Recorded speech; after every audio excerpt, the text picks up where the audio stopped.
రోజు రోజుకి గోల్డ్ రేట్లు పెరుగుతున్నాయి. తాకట్లో ఉన్న బంగారానికి వడ్డీలు పెరుగుతున్నాయని టెన్షన్ పడుతున్నారా? కొమ్మూరి గోల్డ్ వచ్చాక ఆ టెన్షనే పోయింది. కొమ్మూరి గోల్డ్. ఇరుముడి వివాదం ఇంకా ముదురుతున్నట్టుగా కనిపిస్తుంది. టీచర్స్ ఆగ్రహంతో లోకేష్ గారికి కంప్లైంట్ చేసినట్టుగా కూడా మనకి ఇప్పుడు తెలుస్తుంది. మరి ఇరుముడి విషయంలో ఇప్పుడు లోకేష్ గారు రంగంలోకి దిగితే ఏం జరిగే అవకాశం ఉంది?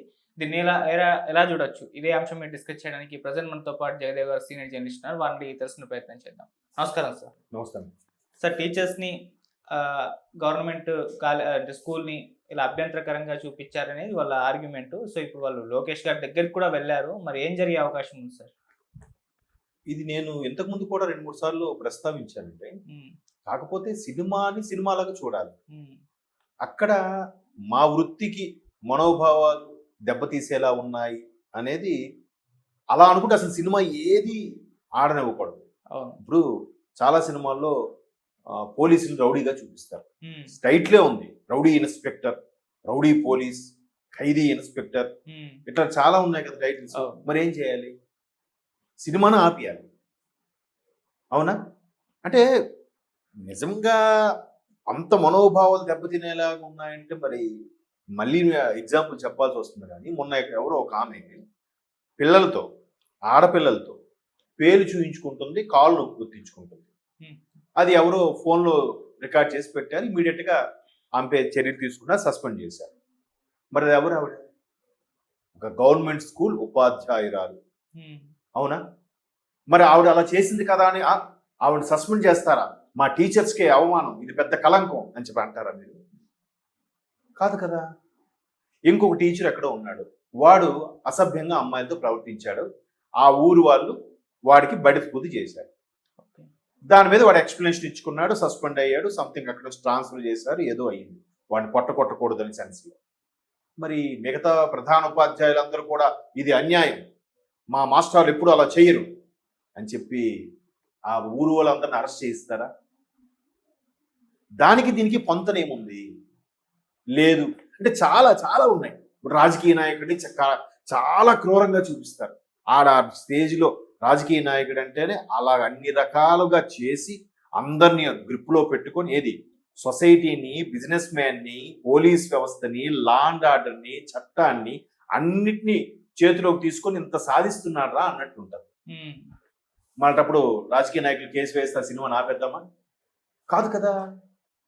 అంటే దీన్ని నాకు ఇప్పుడు అనిపించేది ఏంటంటే, ప్రతి సినిమా తీసుకోండి, ఏదో ఒక అంశము ఇష్యూ అవుతూనే ఉంటుంది.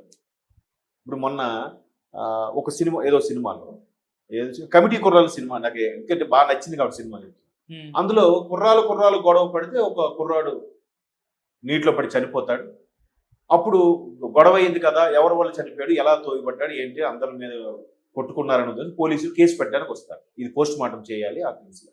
వెంటనే సాయి కుమార్ వచ్చి ఇది ఉంచండి అని చెప్పి, ఇది ఊర్లో గొడవ మీద సార్ట్అవుట్ చేసుకుంది సార్, ఏదైనా అవసరం మీకు చెప్తాను నేను అంటే అక్కడి నుంచి వెళ్ళిపోతారు. అంటే అక్కడ ఏంటి ఉంచండి అంటే, పోలీసు వాళ్ళు ఇలా డబ్బులు ఇస్తే ఊరుకుంటారని చెప్పి పోలీసు వ్యవస్థని ఇంత దారుణంగా చూపిస్తారా? ఆ సినిమాను బ్యాన్ చేశారని ఎవరైనా అన్నారా? సినిమాలో ఒక సబ్జెక్ట్ అది. సినిమాలో పోలీస్ కానివాడు పోలీస్ యూనిఫామ్ వేసుకుంటాడు. వాస్తవానికి పోలీస్ కానివాడు యూనిఫామ్ వేసుకొని బయట తిరగకూడదు. తెలుసా మీకు? అవి నేరం. అది ఖాకీ బట్టలు వేరు, పోలీస్ యూనిఫామ్ లాగా ఆ మొత్తం అవి పెట్టి స్టార్లు లేదంటే అక్కడ మొత్తం ఉంటాయి కదా, వాళ్ళ గౌరవ సూచకంగా ఉండే అంబులెన్స్ అవి పెట్టుకొని నేను నాటకానికి వెళ్తున్నాను, సేమ్ పోలీస్ లాగా ఉండాలని చెప్పి ఆ ఇన్స్పెక్టర్ క్యాప్, ఆ 3 సింహాల క్యాప్ పెట్టేసి స్టార్స్ లాఠీ పెట్టేసుకొని రోడ్ల మీద తిరుగుతాను, లేదా ఇక్కడ నుంచి అక్కడ షూట్కి వెళ్తున్నాను, ఇంట్లోంచి రెడీ వెళ్తానంటే మాత్రం ఎవరైనా చూస్తూ పట్టుకుని అరెస్ట్ చేస్తారు కదా. అలాగా కొన్ని పాత్రలు అలాగ వేస్తారు. వాడు పోలీస్ కాదు.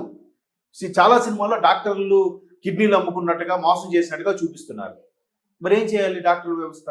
అందులో ఠాగూర్ లాంటి సినిమా వచ్చిన తర్వాత హాస్పిటల్స్ మీద ఇంప్రెషనే పోయింది. ఇప్పటికీ జరుగుతున్నది అంటే నేను ఓపెన్గా చెప్పే స్టేట్మెంట్, నేను అబ్జర్వ్ చేసింది, ఇన్సూరెన్స్ సెక్టార్ వచ్చిన తర్వాత, ఎస్పెషల్లీ హెల్త్ పాలసీలు వచ్చిన తర్వాత, కస్టమర్ లేదా రోగి వాడు బాగుపడ్డాడో లేదు నాకు తెలియదు, ఇన్సూరెన్స్ కంపెనీలు బాగుపడ్డా లేదు నాకు తెలియదు, కానీ హాస్పిటల్స్ మాత్రం బాగుపడ్డాయి. ఇది వాస్తవమా కాదా? ఎన్ని జరుగుతున్నాయి. చాలా మంది మొన్న ఎక్కడో ఒక అబ్బాయికి అమ్మాయికో ఏదో విషయం ఇంజెక్షన్ ఇచ్చేస్తే అమ్మాయి చనిపోయిందట కదా, మన వార్తలు చూసాం, గుర్తుందా? వికటించేసి ఒక ఇంజెక్షన్ మీద ఒక ఇంజెక్షన్ ఇచ్చేసారు. మరి అలాంటివి జరుగుతుంటాయి కదబ్బా. ఇప్పుడు ఆ డాక్టర్ కావాలని చేయడు, వాడు ఏమరపాటుగానో లేకపోతే ఇంకే ఉద్దేశంతోనో ఏదో మైండ్ ఆబ్సెంట్ టెన్షన్లోనో ఏదో చేసేసాడు, చనిపోయింది ఆ పాప. ఆ డాక్టర్ని పట్టుకొని చెదగొట్టాడని అనుకున్నారు, లేదా హాస్పిటల్ ధ్వంసం చేశారు, ఏదో అయ్యింది. ఆ డాక్టర్ని ఇలా చేస్తారని చెప్పి డాక్టర్ అసోసియేషన్ అంతా కేసు పెడితే ఏమనుకోవాలి? సో ఇవన్నీ ఎగ్జాంపుల్స్ ఎందుకు చెప్తున్నానంటే, సినిమాలా చూడకుండా సేమ్ యూనిఫామ్ అయితే అదే చెప్పాను కదా ఎగ్జాంపుల్, పోలీసులు కూడా యూనిఫామ్ తో చూపిస్తారని. డాక్టర్లు కూడా వైట్ యాప్రాన్ వేసుకొని చూస్తారు కదా.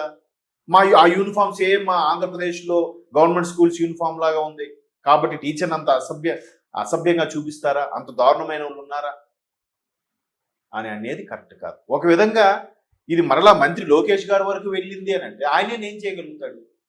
ఎంతవరకు ఆల్రెడీ సినిమా రిలీజ్ అయ్యి 10 రోజులు అవుతుంది, 10 రోజుల ఆల్మోస్ట్ 8 రోజులు ఎంత అవుతుంది. లాస్ట్ వీక్ రిలీజ్ అయింది, జనాల్లోకి వెళ్ళిపోయింది.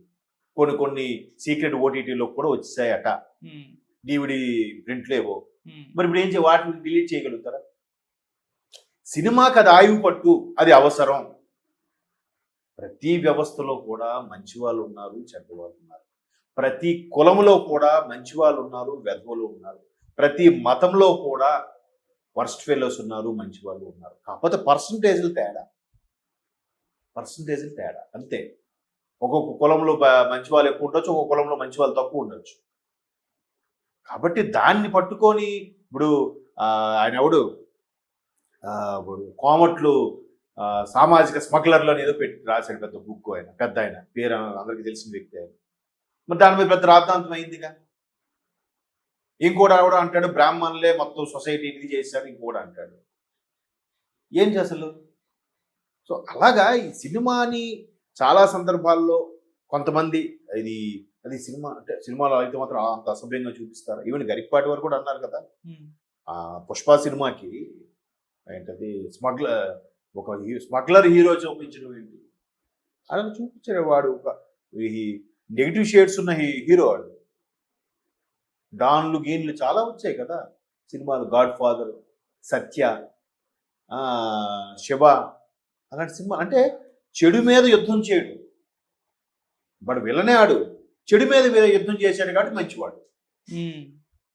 అలా కాబట్టి ఇట్లాంటివి మరి ఇది ప్రభుత్వం చాలా జాగ్రత్తగా హ్యాండిల్ చేయాలి. ఇలాంటివి ఇండస్ట్రీకి సంబంధించి దాని పరంగా కూడా అన్ని వినోదాత్మక సంబంధించినవి అవసరమే, వ్యాపారం అవసరమే, చదువు అవసరమే, అన్ని సొసైటీకి అవసరమే.